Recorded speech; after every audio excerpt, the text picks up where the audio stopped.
Mis chamacones, aquí les traigo un nuevo tema, un tema que es bastante importante para los estudiantes tanto de bachillerato como preuniversitarios e incluso universitarios. Este tema tiene que ver con lo que se llama cantidad de movimiento lineal y choques. Quizá la primera interrogante que surja es que les pregunten a qué cosa le llaman momentum lineal o simplemente momentum. Cuando escuchen ustedes esa palabra de momentum, se refiere precisamente a la cantidad de movimiento o ímpetu que posee un cuerpo en un momento determinado. Si tuviéramos a un cuerpo aislado del resto del universo, como es un caso como este, donde solamente tengo un cuerpo, digamos que es como un vehículo, ¿verdad? Un carrito, lo que sea, de masa m, y que se mueva en este sentido, la cantidad de movimiento o ímpetu no es otra cosa más que el resultado de multiplicar la masa de este cuerpo por la velocidad, entendiendo que la velocidad es una magnitud de carácter vectorial, mientras que la masa es una magnitud de carácter escalar. Por lo tanto, la cantidad de movimiento o ímpetu se denota con la letra P y es una magnitud de carácter vectorial.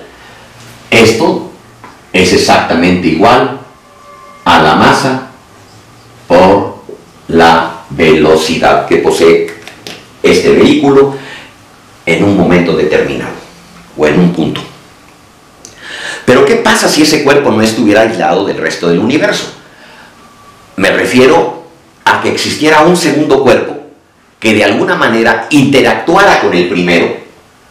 Pues lo primero que se nos viene a la mente es que ese cuerpo o ese segundo cuerpo, si interactúa con el primero, puede cambiar incluso la cantidad de movimiento o el ímpetu de este cuerpo. ¿Cómo? De la siguiente manera.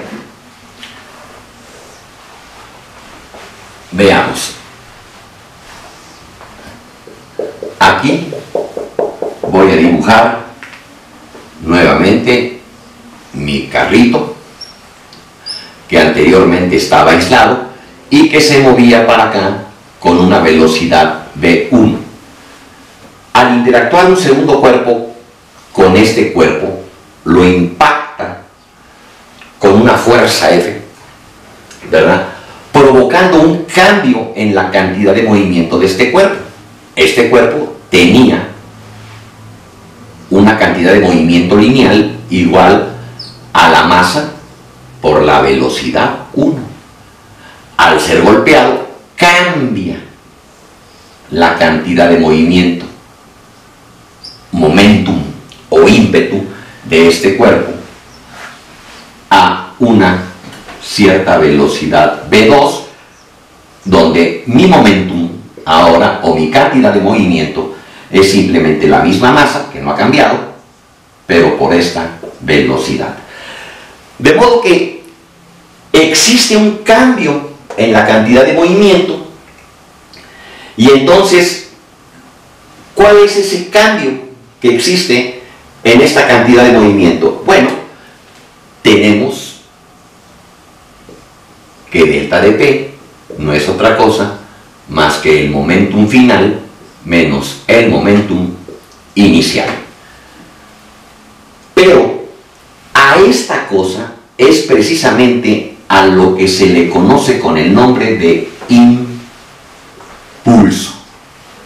De tal manera que delta de P o el impulso, que es una cantidad también de carácter vectorial, pues va a ser igual a la masa por la velocidad 2 más la masa por la velocidad 1. De modo, es menos, perdón, aquí. De modo que el impulso es igual a la masa por la velocidad 2 menos la velocidad 1. Este es el impulso. Ahora, chequen el siguiente detalle. ¿Cuál es o cuál es la unidad física que maneja el momentum o el impulso. Bueno, pues si ustedes se dan cuenta, el impulso manejará unidades de masa, que en este caso son kilogramos, si estamos en el sistema MKS, y la velocidad pues maneja unidades de metro por segundo. Estas son las unidades de lo que es el impulso en el sistema MKS, donde todo se mide en metros, kilogramos y segundos. Pero si ponemos atención, ¿verdad?, a esta unidad solamente le hace falta al segundo aquí un cuadrado para que se transforme en Newton. Entonces lo que puedo hacer es lo siguiente. Tengo que esto se puede escribir como kilogramo metro por segundo cuadrado, pero también lo multiplico por segundo para que no se altere. De modo que kilogramo metro sobre segundo cuadrado es a lo que se le conoce con el nombre de Newton. Y recuerden que se debe de entender por Newton aquella unidad de fuerza que al ser aplicada a un kilogramo de masa, esta es capaz de impartirle una aceleración al cuerpo de 1 metro por segundo cuadrado, o de cambiar la velocidad de ese cuerpo en una cantidad de 1 metro por segundo cada segundo. De tal manera que entonces me doy cuenta de que el impulso se puede también calcular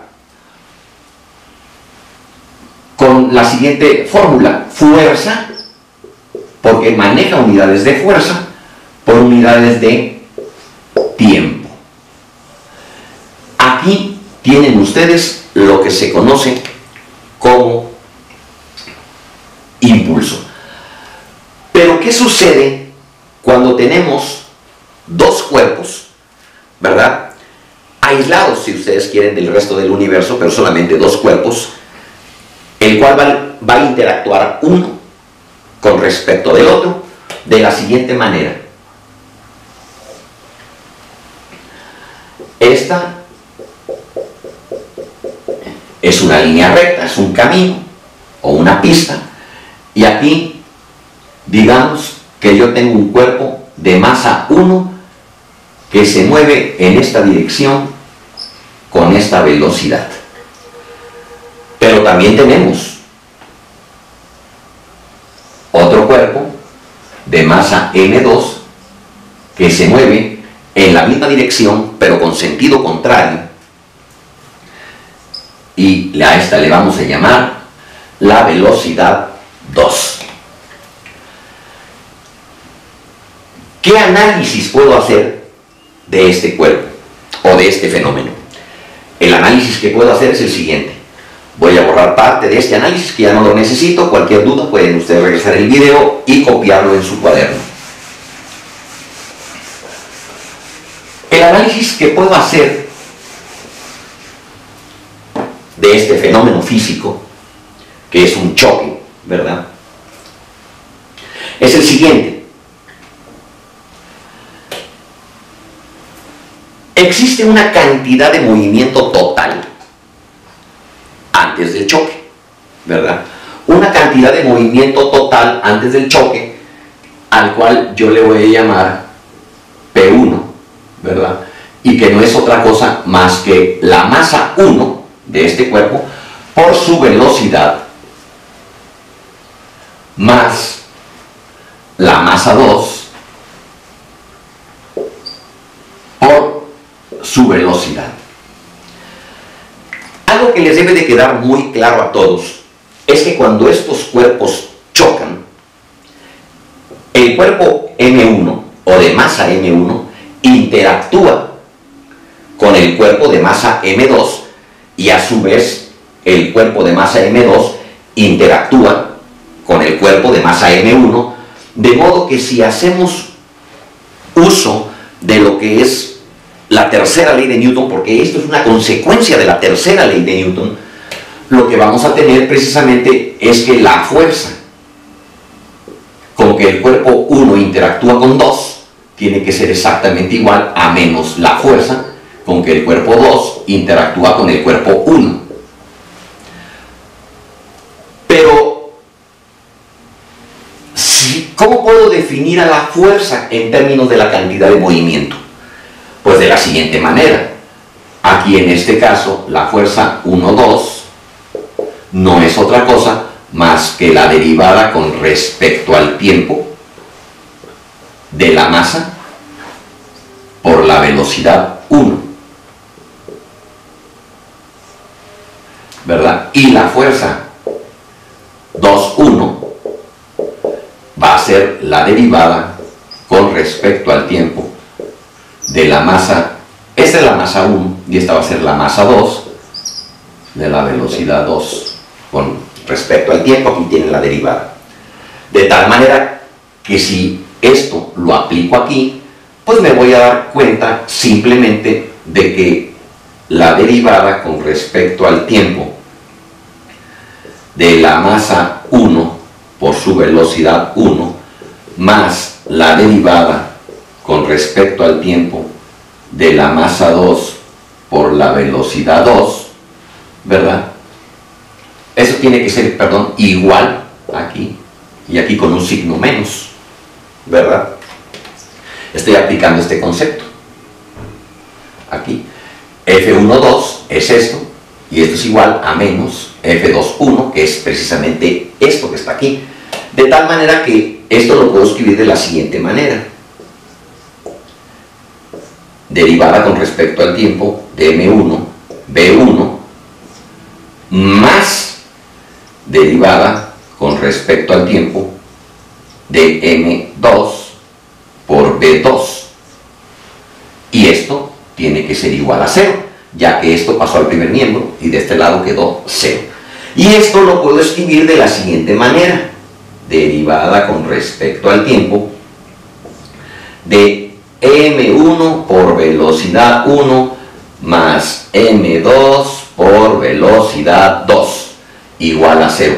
Pero ¿cuándo la derivada es igual a 0? Bueno, la derivada es igual a 0 cuando lo que se está derivando o es 0 o es una constante. Y como el caso cuando es 0 no me interesa, pues lo que sí me va a interesar es que esto va a ser igual a 0 cuando esto que está aquí sea una constante. O sea, que la masa M1 por la velocidad 1 más la masa 2 por la velocidad 2 sea igual a una constante. Si este análisis lo hago prácticamente después de que los cuerpos choquen, entonces voy a tener velocidades relativas de retroceso.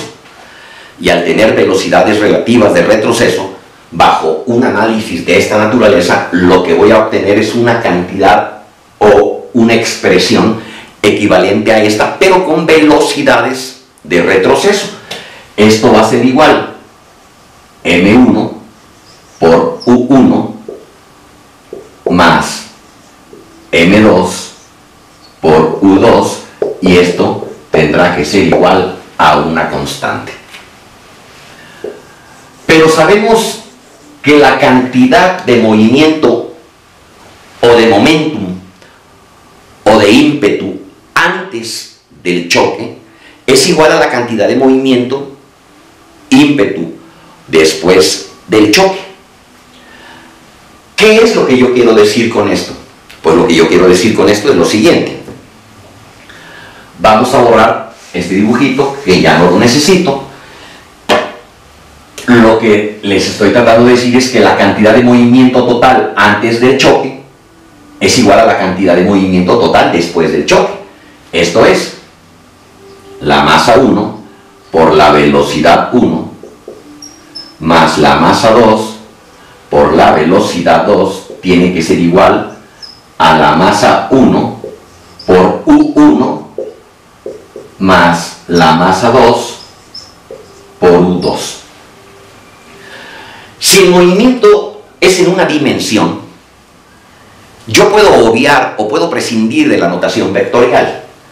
escribiendo simplemente esto que está aquí como la masa 1 por la velocidad 1 más la masa 2 por la velocidad 2, y esto es igual a la masa 1 por U1 más la masa 2 por U2.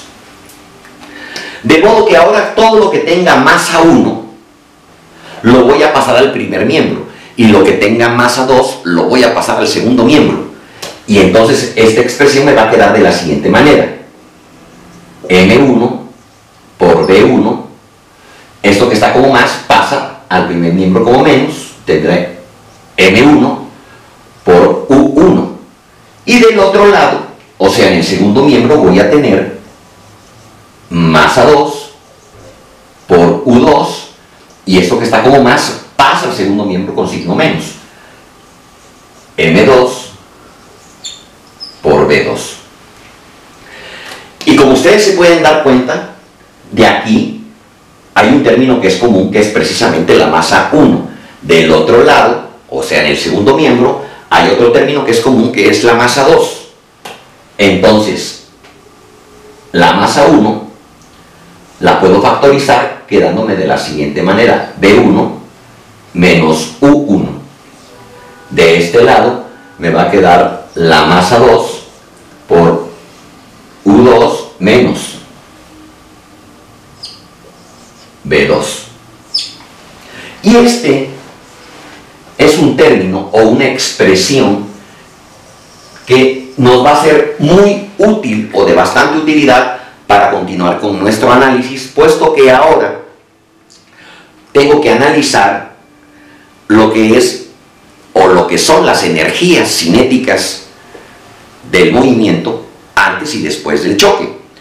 La experiencia demuestra que cuando dos cuerpos se lanzan uno contra el otro, estos normalmente reboten.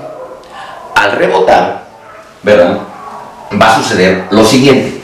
Vamos a borrar aquí, esto ya no lo necesito,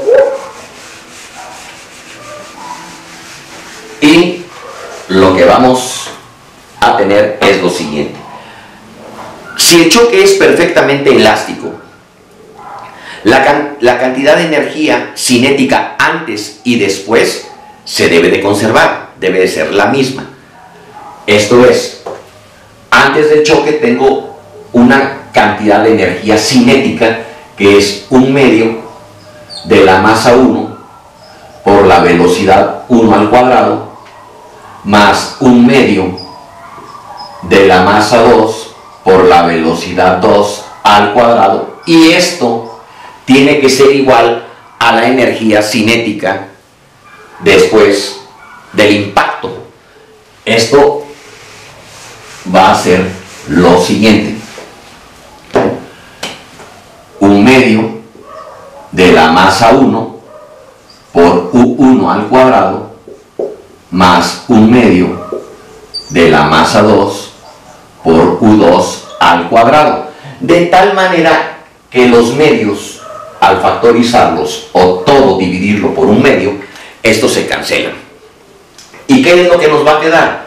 Nos va a quedar M1 por B1 al cuadrado más M2 por B2 al cuadrado igual a M1 por U1 al cuadrado más M2 por U2 al cuadrado. Y lo mismo que hicimos de este lado, todo lo que tenga M1 lo voy a pasar al primer miembro, y lo que tenga masa 2 lo voy a pasar al segundo miembro, quedándome de la siguiente manera: M1 por B1 al cuadrado menos M1 por U1 al cuadrado, y esto es igual a M2 por U2 al cuadrado menos M2 por B2 al cuadrado. Y al igual que en el caso anterior, hay términos que son comunes. Aquí el término común es la masa 1 y la puedo factorizar quedándome de la siguiente manera: B1 al cuadrado menos U1 al cuadrado. Y de este lado es m2 u2 al cuadrado menos b2 al cuadrado.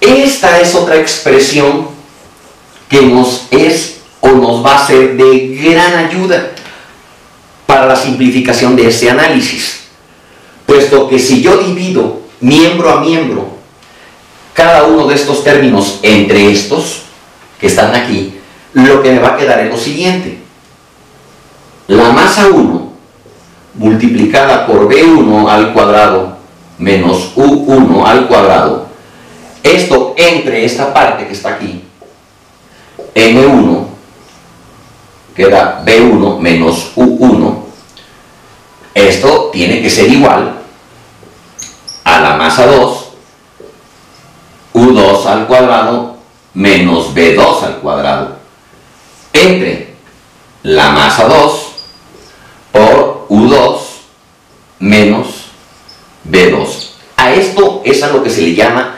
dividir miembro a miembro. De tal manera que esta masa m1 con esta masa m1 se cancela, y esta masa m2 con esta masa m2 se cancela, y lo que nos queda es lo siguiente: simplemente me quedó b1 al cuadrado menos u1 al cuadrado, partido por b1 menos u1. Mientras que en el segundo miembro lo que me quedó fue u2 al cuadrado menos b2 al cuadrado, partido por u2 menos b2.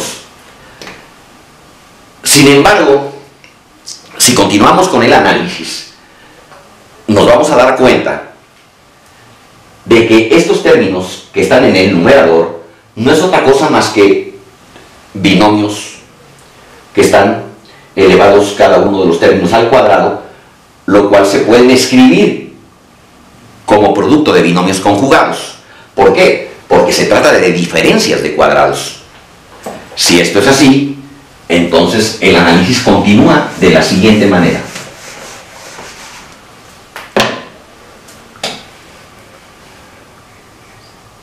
B1 más U1 por B1 menos U1 entre B1 menos U1.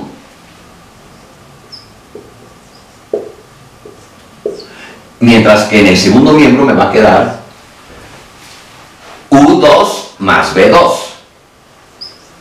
U2 más B2 por U2 menos B2 entre U2 menos B2.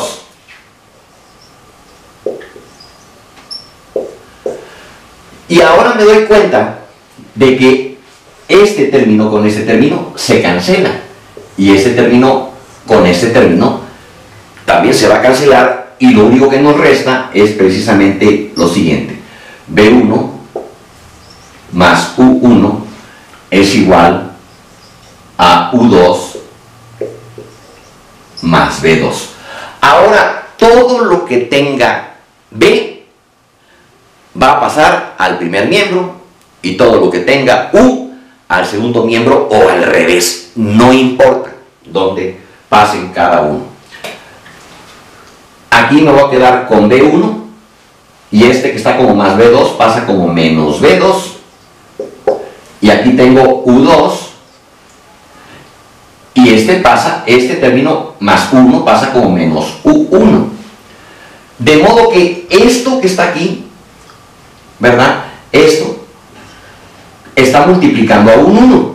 Entonces lo puedo pasar dividiendo, quedándome de la siguiente manera: U2 menos U1 entre B1 menos B2, y esto es igual a 1. Esto es un resultado que es bastante importante, y es bastante importante por lo siguiente: porque en términos generales, ¿verdad?, se puede llegar a comprobar, dependiendo qué sistema de referencia utilicemos, lo siguiente. Voy a borrar parte también de este análisis que ya no necesito. Cualquier duda, Repito, regresen su video y hagan sus anotaciones pertinentes en su cuaderno.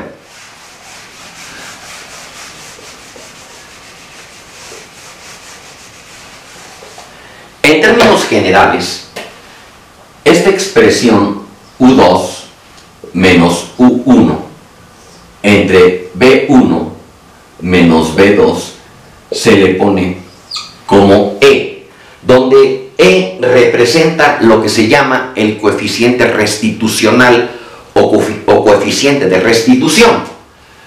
Y se pueden dar precisamente tres casos. Uno, que sea igual a la unidad, que sea 0 o que esté comprendido entre 0 y 1. Si es igual a 1, se dice que el choque es perfectamente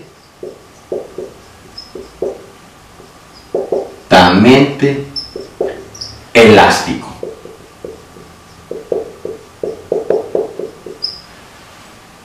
Si el coeficiente de restitución es igual a 0, se dice que es un choque totalmente inelástico.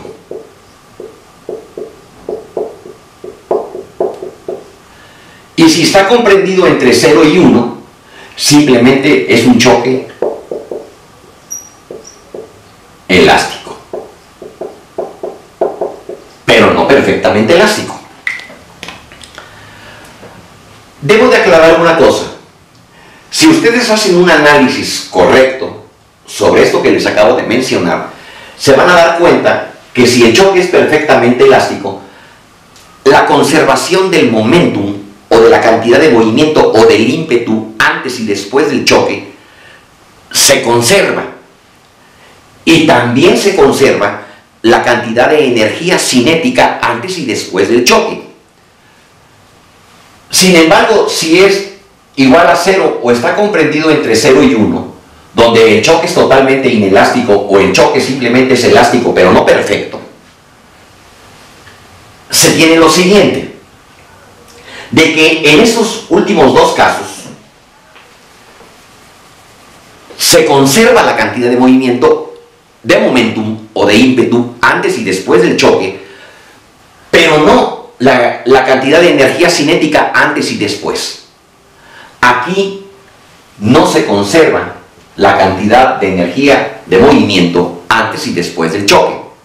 Eso solamente se da en el primer caso, pero en los tres, la cantidad de momentum o la cantidad de ímpetu o la cantidad de movimiento o momentum se conserva.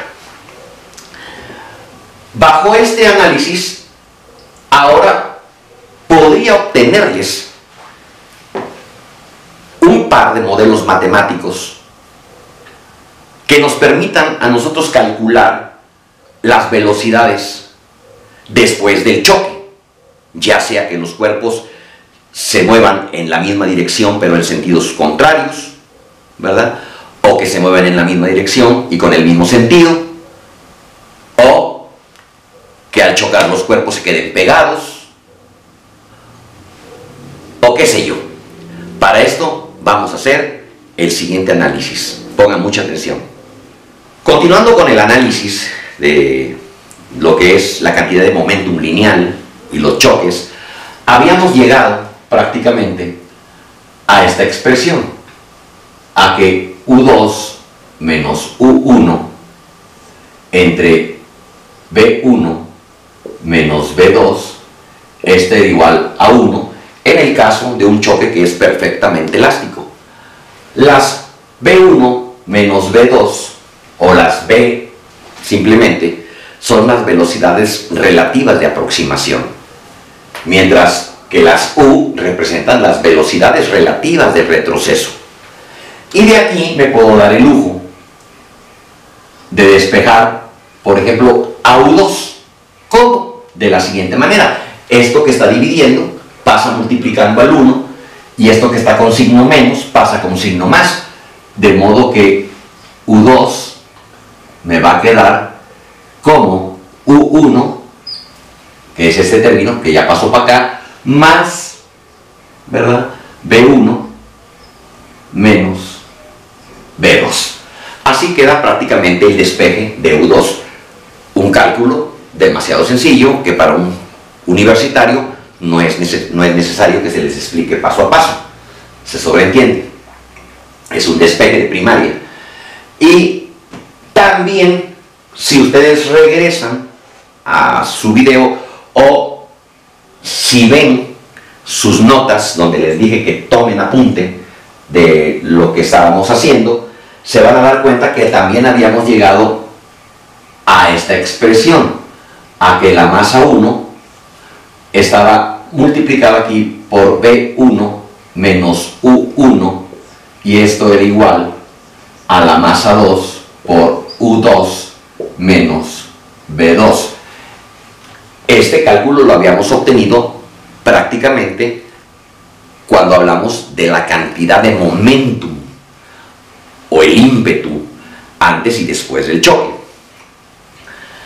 Bueno, como aquí tenemos a U2, ahora esta expresión la voy a sustituir en esta expresión donde hay U2, y entonces esto me va a quedar de la siguiente manera: M1 por B1 pues es M1 por B1 menos M1 por U1 pues es M1 por U1.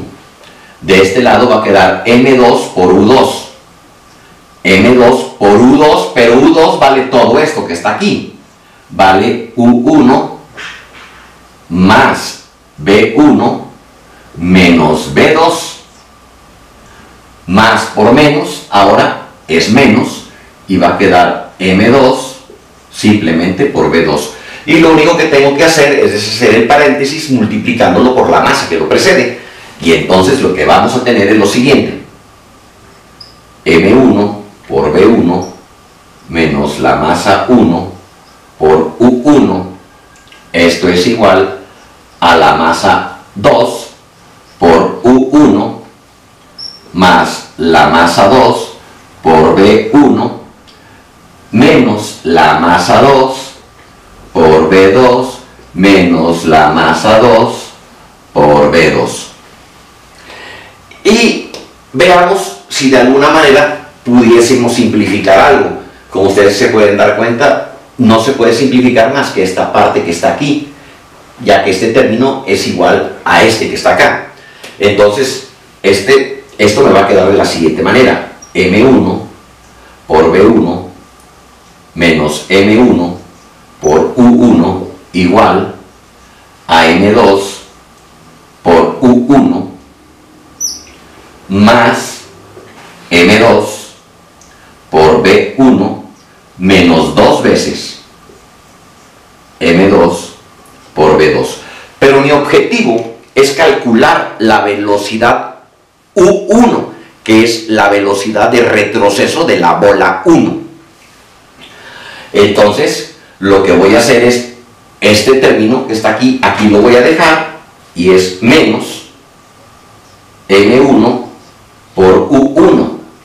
Acá hay otro término que tiene U1 y que está con signo más en el segundo miembro, lo paso al primero restando, va a quedar menos M2 U1, mientras que del otro lado me va a quedar M2 por B1, esto que está como más pasa restando, menos M1 B1 menos 2 veces M2 por B2. De modo que aquí puedo factorizar al signo y a la U1, y esto me va a quedar menos, ¿verdad? Va a quedar M1 más M2 simplemente por U1. De este lado yo puedo factorizar a la B1 quedándome M2 menos M1 por B1 menos 2 veces M2 por B2. Ahora toda la ecuación la voy a multiplicar por menos. ¿Para qué? Para que me quede aquí de esta manera: M1 más M2 simplemente por U1. Aquí va a quedar negativo, que es lo mismo que invierta estas masas, quedándome primero la masa 1 positiva menos la masa 2 por B1, y este término queda como más 2 veces la masa M2 por B2. Ahora, este término que está multiplicando a la 1 pasará dividiendo a todo lo que está del otro lado, o a cada uno de los términos que están en el segundo miembro. Para poder continuar con mi análisis, pues voy a tener que borrar parte del primero.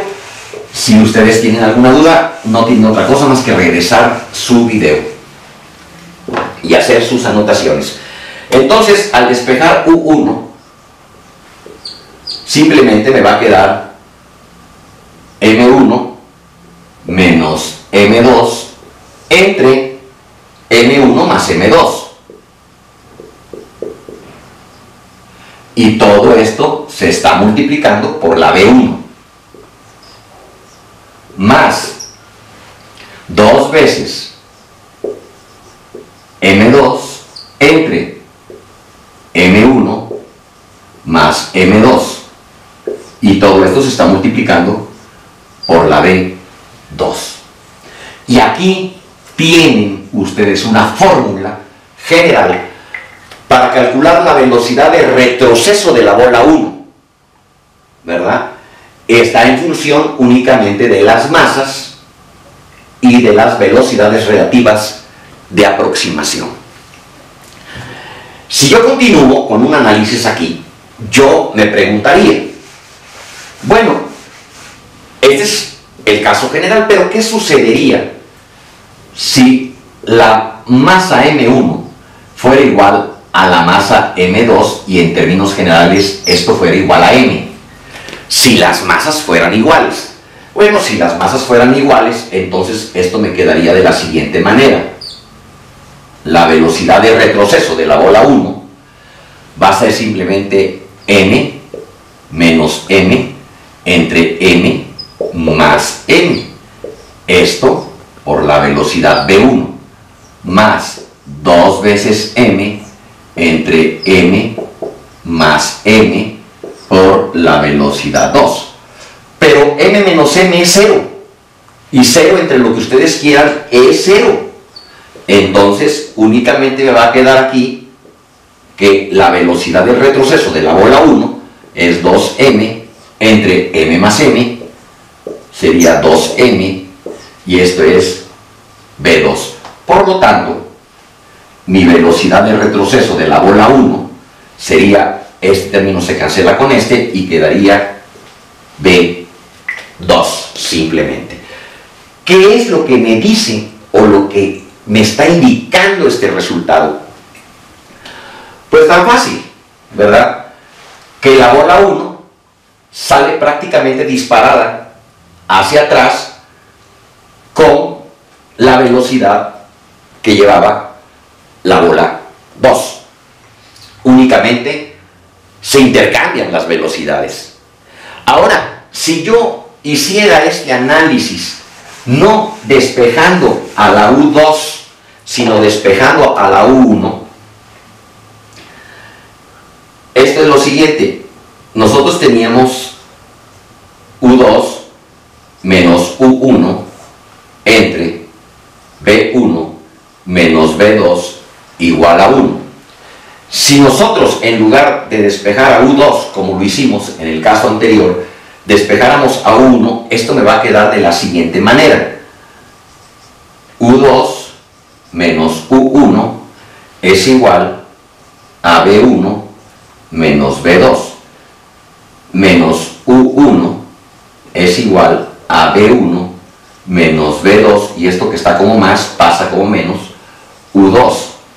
De tal manera que al cambiarle el signo, esto me va a quedar que U1 es igual simplemente a U2 menos, o simplemente más B2 menos B1.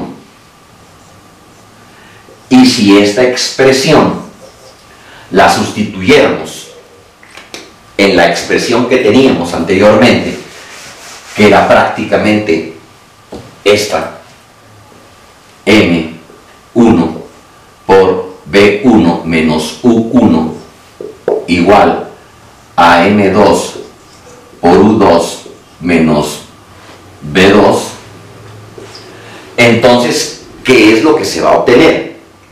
Lo que se va a obtener, pues es lo siguiente: M1 por B1 menos M1 por U1, pero U1 vale todo esto que está aquí, entonces lo pongo aquí, U2 más B2 menos B1, y de este lado tendrá que ser M2 por U2 menos M2 por B2. Y bueno, aquí lo único que tendríamos que hacer es desintegrar el paréntesis multiplicándolo por la masa que lo precede, y entonces va a quedar M1 B1 menos M1 por U2 menos, porque es menos por más, va a quedar M1 por B2, y menos por menos pues me da más, M1 por B1, y de este lado queda iguanas ranas, ¿verdad? M2U2 menos M2 por B2. Bonitos análisis, simplemente a la altura de lo que es un estudiante preuniversitario o universitario de los primeros semestres, pero que bien vale la pena que manejen todo este tipo de conceptos. Ahora mi objetivo es calcular a la velocidad de retroceso de la bola 2. Ah, muy bien, entonces me quedo con menos M1 por U2, y acá hay otro término que está como más en el segundo miembro, lo paso al primer miembro como menos, simplemente M2 U2, y de este lado tendrá que quedar menos M2 B2, ¿verdad? Y estos términos, los tres, los paso del otro lado con signo contrario. Me va a quedar de este lado más, va a quedar aquí M1 por B2 menos M1 por B1 menos M1 B1. Igual, factorizo al signo y a la U2. Queda M1 más M2, que se multiplica por U2, y de este lado vamos a ver que puedo factorizar de aquí a la velocidad 2, quedándome de la siguiente manera. Va a quedar menos M2 más M1, que multiplica a B2, menos, este término es igual a este, entonces tengo dos veces la masa 1 por la velocidad 1, y le cambio de signo a todo, y entonces aquí me va a quedar M1 más M2 por U2 igual. Como voy a cambiar de signo a todo, aquí voy a cambiar los signos simplemente, y voy a poner primero a, este va a quedar como más y este va a quedar como menos, entonces va a quedar M2 menos M1, que multiplica a la B2, este término queda positivo, dos veces M1 por B1, y este término que está multiplicando a la U2 pasa dividiendo a todo esto o a cada uno de los términos que conforman el segundo miembro. Y entonces lo que vamos a tener es la siguiente expresión: U2 va a ser igual, ¿verdad?, a M2 menos M1 entre M1 más M2, que se está multiplicando con B2, más dos veces M1 por B1 entre M1 más M2, que ahora este se está multiplicando por B1. Y como ustedes pueden ver, aquí tenemos la otra expresión para calcular la velocidad relativa de alejamiento o de retroceso de la bola 2. Con este análisis ya tenemos las fórmulas para calcular las velocidades relativas de retroceso de las pelotas cuando chocan o después del choque. Y si hacemos el análisis, ¿verdad?, final de que qué pasaría si la masa 1 fuera igual a la masa 2, pues tan fácil. Si las masas fueran iguales, ese término se cancelaría porque esta masa sería igual a esta, y entonces U2 tendrá que ser simplemente igual a B1. Tal parece, ¿verdad?, que lo único que se hacen es intercambiar las velocidades. De mi parte, con respecto a este análisis es todo. Cualquier duda, déjenla en la descripción del problema. Y no olviden darle un like a nuestra página de Facebook, que la verdad lo que hacemos, lo hacemos para todos ustedes, para que salgan beneficiados. Y pues bueno, de esta manera pues nos ayudamos todos. No olviden de compartir estos videos y de suscribirse a nuestro canal de YouTube que se llama Una Física Simplificada. De mi parte es todo. Hasta la próxima. Chao.